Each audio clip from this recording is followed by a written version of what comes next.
நீங்கள் பார்த்துக் கொண்டிருப்பது உங்கள் விஜய். அந்த அம்மா பொண்ணால பச்சை மிளகா அரைச்சு கண்ணுல தேய்ச்ச மாதிரி ஆயிடுச்சு நம்ம ஷாலினியோட வாழ்க்கை. விஷயத்துக்கு வரியா? அவங்களால ஷாலினி பட்ட கொடுமைகள் பத்தாதுன்னு இப்ப என் பொண்ணோட உடம்ப அறுக்கிறதுக்காக ஹாஸ்பிட்டல கொண்டு போய் வச்சிருக்கீங்களா?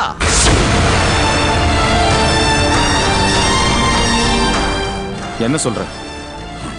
அந்த ப்ரொஃபசர் அம்மா நம்ம ஷாலினிக்கு பண்ண கொடுமைக்கு தண்டனையா தான் அவங்க 2 கிட்னியும் போயிடுச்சு. ஆனா இப்போ அந்த அம்மாவுக்கு கிட்னி கொடுக்கறதுக்காக நம்ம ஷாலினி ஆஸ்பத்திரியில இருக்கா.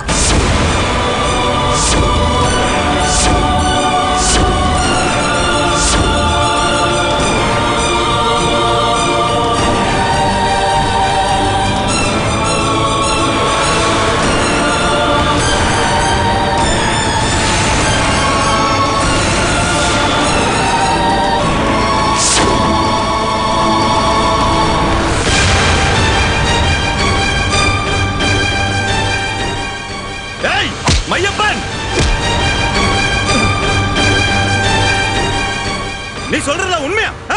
உண்மை.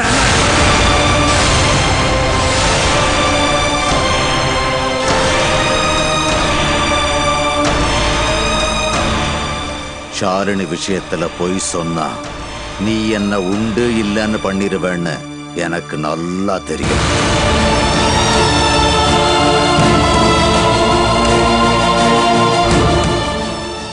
நம்ம ஷாலினி ஆபரேஷனுக்கு ஒத்துக்கிட்டு ஆஸ்பத்திரியில படுத்திருக்கா.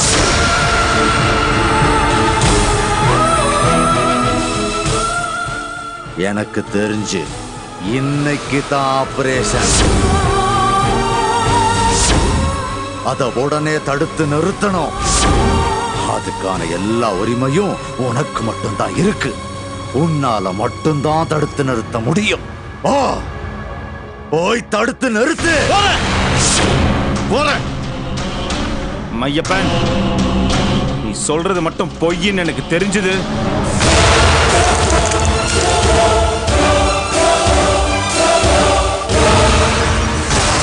தலை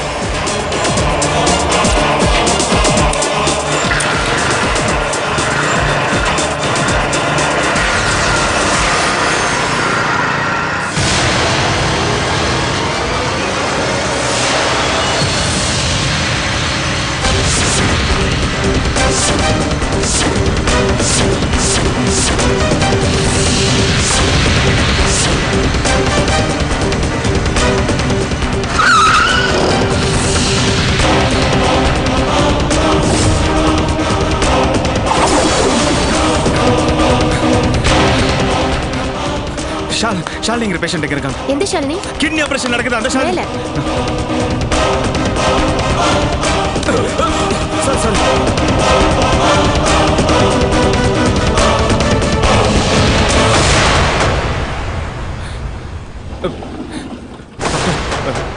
யார் நீங்க? உள்ள ஷாலினிங்கிற பேஷண்ட். யாரை பத்தி சொல்றீங்க? அதான் ப்ரொஃபசர் ஜெயந்திங்கிறவங்க கிட்னி டிரான்ஸ்பிளான்டேஷனுக்காக வந்திருக்காங்க. அதோட ஓ, அந்த கேஸா? ஆபரேஷன் நல்லபடியா முடிஞ்சிருச்சு.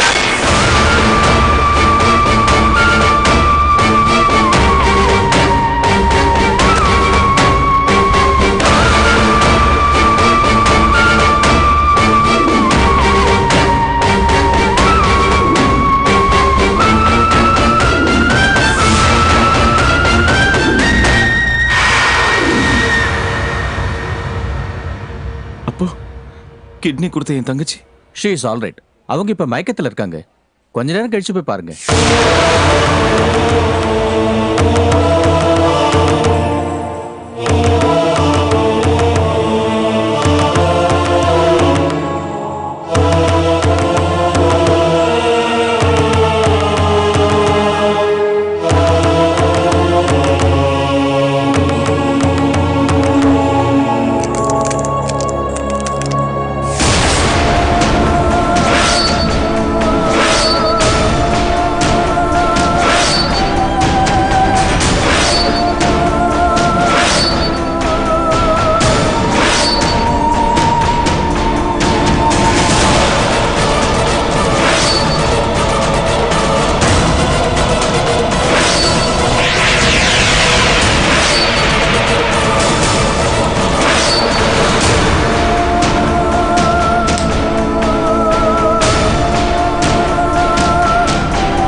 நீ இங்கதான் இருக்கியா? அப்ப இது எல்லாமே உன் ஏற்படுதா இல்ல?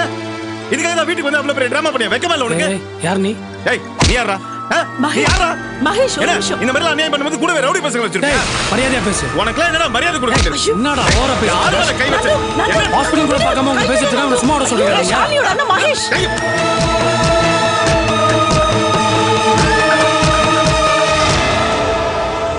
மகேஷ் இது என் பையன் நந்து. ஓ அப்போ ஒரு குடும்பமா தான் இருந்து இந்த தொழிலை செஞ்சுட்டு இருக்கீங்களா? மிஸ்டர் மகேஷ் ப்ளீஸ், இது ஹாஸ்பிடல், கொஞ்சம் டீசெண்டா பேசுங்க. ஏய் போதும் நிறுத்து. கேவலம் பணத்துக்காக ஆசைப்பட்டு ஒரு அப்பாவி பொண்ணை ஏமாத்தி அவ கிட்ட இருந்து கிட்னி எடுத்திருக்கீங்க. உங்ககிட்ட என்ன டீசெண்டா பேச வேண்டியிருக்கு? Mahesh this is too much. இது பாருங்க, இது நாங்க எடுத்த முடிவு இல்ல, ஷாலினியா எடுத்த முடிவு.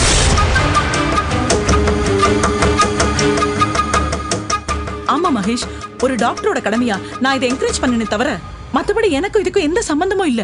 என்னங்க பெரிய டாக்டர்ங்கிற கடமையில என்கரேஜ் பண்ணேங்கறீங்க? இதே உங்க வீட்டு பொண்ணு இந்த மாதிரி செஞ்சதா இப்படி தான் என்கரேஜ் பண்ணிருப்பீங்களா? சரி அதெல்லாம் விடுங்க. உங்களை நம்பி தானே என் தங்கச்சி உங்க வீட்டுக்கு நான் அனுப்பிச்சு வச்சேன். அப்ப இந்த மாதிரி ஒரு பெரிய விஷயம் நடக்கும்போது என்கிட்ட சொல்ல வேண்டியது உங்க கடமை இல்ல? என்னமோ பெருசா கடமை இப்ப மட்டும் பேசிட்டு இருக்கீங்க. இது பாருங்க, மொத்தத்துல நீங்க எல்லாருமே போய் சொல்றீங்கன்னு எனக்கு நல்லா தெரியுது. ஏன்னா ஏன் தங்கச்சி எனக்கு தெரியாம இந்த மாதிரி ஒரு விஷயத்தை செஞ்சிருக்கவே மாட்டா. அது இல்ல மகேஷ். ஆமா ஒரு நிமிஷமா. இது பாருங்க மகேஷ், எங்க மேல கோபப்பட்டு எந்த பிரயோஜனமும் கிடையாது. ஷாலினி மேஜர், அவங்க விருப்பப்படி தான் எல்லாமே நடந்திருக்கு. அது தவிர எல்லாமே லீகலா தான் இருக்கு. என்னத்த பெருசா லீகல் சட்டத்தை பத்தி பேசிட்டு இருக்கீங்க? இங்க நான் சொந்தத்தை பத்தி பேசிட்டு இருக்கேன், பாசத்தை பத்தி பேசிட்டு இருக்கேன்.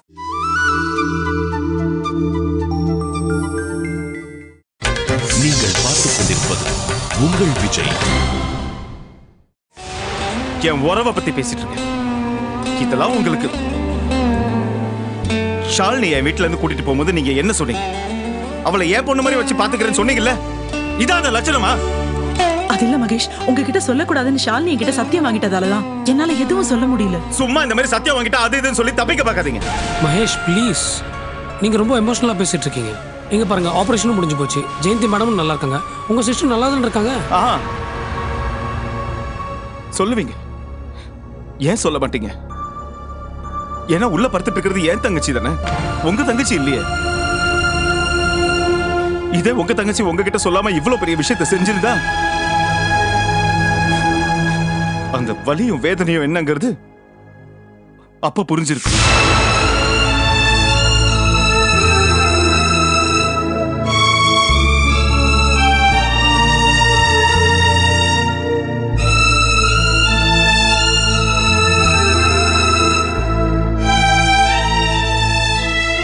மகேஷ், இதுக்கு மேல உங்ககிட்ட பேசி எந்த பிரயோஜனமும் இல்லை.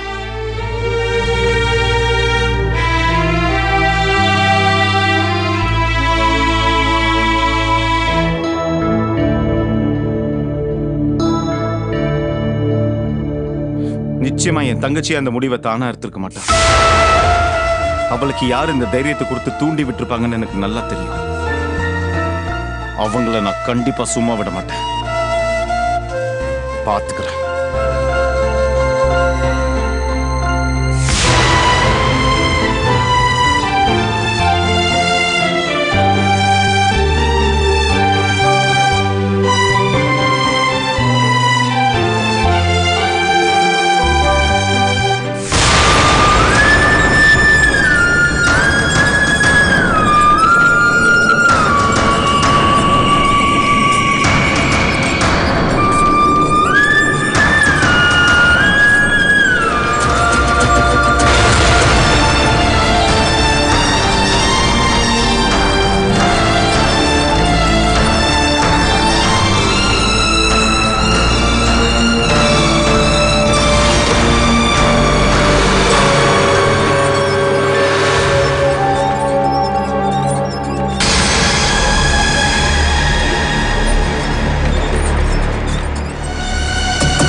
உங்க மேல எவ்வளவு மதிப்பு மரியாதை வச்சிருந்தேன்.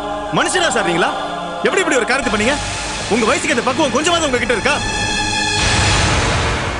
மகேஷ், உன் கோபம் எனக்கு நல்லா புரியுதுப்பா. ஆனா ஷாலினிக்கு ஒண்ணுன்னா உன்னால் தாங்கிக்க முடியாதுன்னு எனக்கு நல்லா தெரியும். சும்மா போதும், நிறுத்துங்க சார். எல்லாம் தெரியும் ஒவ்வொரு தடவை சொல்லிட்டு இதே தப்பு தான் பண்ணிட்டு இருக்கீங்க. இருங்க சார், உங்களை பொறுத்த வரைக்கும் உங்க பொண்ணு உயிரை காப்பாற்றணும், அதான முக்கியம். இங்க பாரு மகேஷ், இந்த விஷயத்துல நான் ஷாலினியை கம்பல் படுத்தவே இல்லை. இன்ஃபேக்ட் யாருமே அவளை கட்டாயப்படுத்தல. அவளே தான் இந்த முடிவு எடுத்திருக்கா. நான் எவ்வளவு சொல்லி பார்த்தேன், யோசிச்சு முடிவிடுன்னு. அவ கேட்கலப்பா. போய் போய் போய் பேசாதீங்க சார். எதுக்கத்தாலும் போய். அப்படியே நீங்க சொல்றது உண்மையா இருந்தா அந்த வீட்டுல இருக்கிற ஒரே அமல நான் தான். என்கிட்ட நீங்க ஒரு தகவல் சொல்லிருக்கணும்ல, அட்லீஸ்ட் போடாத படி சொல்லிருக்கணும்ல. ஏன் சொல்லல? நான் சொல்றேன்னு தான்ப்பா சொன்னேன். ஆனா ஷாலினி தான் உங்ககிட்ட சொல்லக்கூடாதுன்னு சொல்லிட்டேன். சார், அவதான் சின்ன பொண்ணு சொன்னா உங்களுக்கு எங்க சார் புத்தி? நான் தெரியாம தான் கேட்கிறேன். இதே ஷாலினி வந்து உங்களை கிணத்துல குதிங்கன்னா குதிச்சிடுவீங்களா? மாட்டீங்கல்ல? அப்ப தனக்கு மட்டும் புத்தி வேலை செய்யுதுல்ல. அதனால தான் ஆணித்தனமா அடிச்சு சொல்றேன். உங்களுக்கு உங்க பொண்ணு வாழ்க்கை மட்டும் தான் சார் முக்கியம். ஷாலினி எங்கேயோ யாரோ பெத்த பொண்ணு தானே. உங்களுக்கு என்ன? மகேஷ், வார்த்தைகளால என்ன கொல்லாதப்பா. ஷாலினி என் பேத்தி மாதிரி தான். அதே தான் சார் நானும் சொல்றேன். ஷாலினி உங்களுக்கு பேத்தி மாதிரி தான். பேத்தி இல்லையே.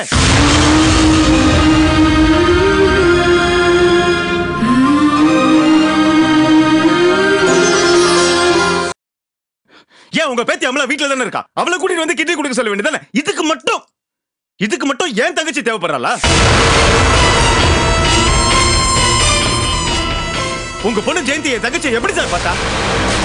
பெத்தவங்க பேர் தெரியாத ஒரு அனாதையாவும் கூட வளர்ந்த அண்ணனோடவே தப்பான உறவு வச்சிருக்கிற ஒரு நடந்துகிட்டவளாவும் குடும்பத்தை பிரிக்க வந்த ஒருத்தியவன் தானே பார்த்தா? கேவலம் ஒரு புழு மாதிரி பார்த்தா சார். ஆனா இப்ப உங்க பொண்ணு உயிருக்கு ஒரு ஆபத்து மட்டும் உயிர் பழைக்கிறதுக்கு என் தங்கச்சியோட உதவி தேவைப்படுதா? இப்ப எங்க சார் போச்சு உங்க பொண்ணோட கௌரவம் ஆனவளா? முழிக்கிட்டோம். மயக்கம் தெரிஞ்சு உங்க பொண்ணு கண்ணு முழிக்கிட்டோம். நாக்கு பிடிக்கிட்டு சாவற மாதிரி இதே கேள்வியை நான் உங்களை கேட்கதான் போறேன். மகேஷ், வேண்டாம்ப்பா. இங்க பாரு, உன் கையை நான் காலா நினைச்சு பிடிச்சு கேட்கிறப்பா. தயவு செஞ்சு ஷாலினி தான் கிட்னி கொடுத்தான்ற விஷயத்தை ஜெயந்தி கிட்ட சொல்லாதப்பா. இதை நான் சொல்லப்பா. ஷாலினி தான் யாருக்கிட்டையும் சொல்ல வேண்டாம்னு சொல்லியிருக்கா.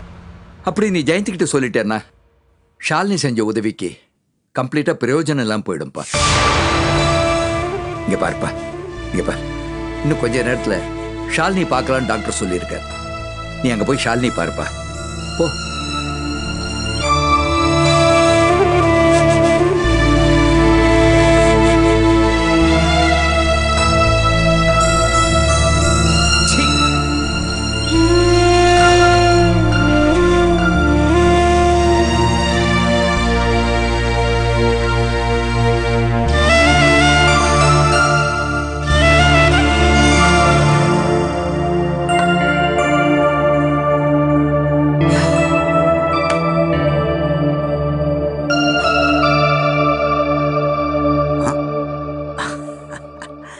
சாமி,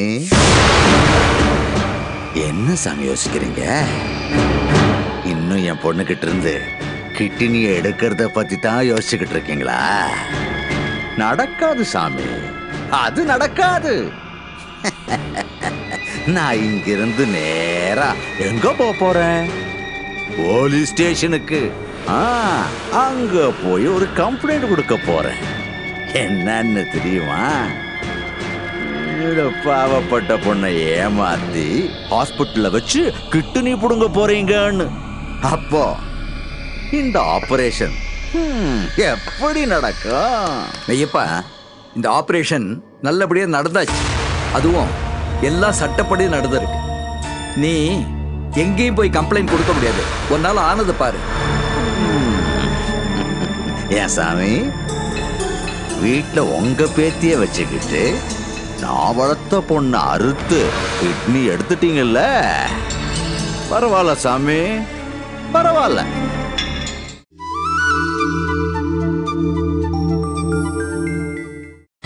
நீங்கள் பார்த்துக் கொண்டிருப்பது உங்கள் விஜய். பரவாயில்ல. நான் வெளியில கேள்விப்பட்டேன், இந்த கிட்னி இருக்குல்ல, கிட்னி அது விலை உயர்ந்த பொருளாம். அதுக்கு லட்சக்கணக்கில் பணம் கிடைக்குமா? அதனால கொடுத்த கிட்னிய திருப்பி எடுக்க முடியாது. அதனால கிட்னிக்கு பதிலா எனக்கு பணம் வேணும். உனக்கு நான் பணம் கொடுக்க முடியாது. நீ யார்கிட்ட வேணா போய் கம்ப்ளைண்ட் பண்ணிக்க போ.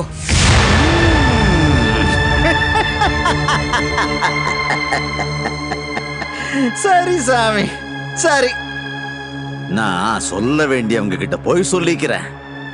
ஜெயந்தி அம்மா, உங்களுக்கு கிட்னி கொடுத்தது வேற யாரும் இல்ல, நீங்க அடிச்சு துரத்து விட்டீங்களே அந்த ஷாலினி பொண்ணுதான்.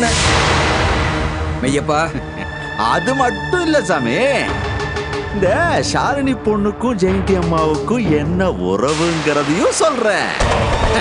கல்யாணத்துக்கு முன்னாடியே நீங்க ஒரு கூட. உனக்கு பணம் தானே வேணும், எவ்வளவு வேணும் கழு கொடுத்துடுறேன். இதுதான் சாமி. சும்மா நடுவுல எப்படி தமாஷ் பண்ண வேண்டியிருக்கு. சொல்ல வேண்டிய விதத்துல சொன்னாதான் சாமிக்கு புரியுது. அப்புறம் சாமி, என்னோட கிட்னியோட பணத்தை எப்போ தர போறீங்க? 2 நாள் கழிச்சு வீட்டு பக்கம் வா, தரேன். சரி சாமி, சரி. ஏன் சாமி, டீ காஃபி ஏதாவது நான் வாங்கிட்டு வரட்டுமா? ஒண்ணும் வேண்டாம், நீங்க இருந்து போ முதல்ல. சரி சாமி, சரி.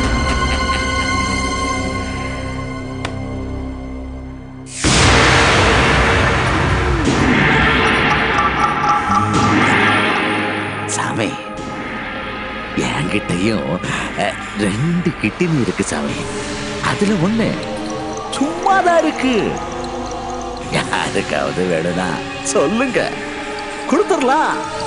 நானும் வாழ்க்கையில செட்டில் ஆகணும் இல்ல. போடா.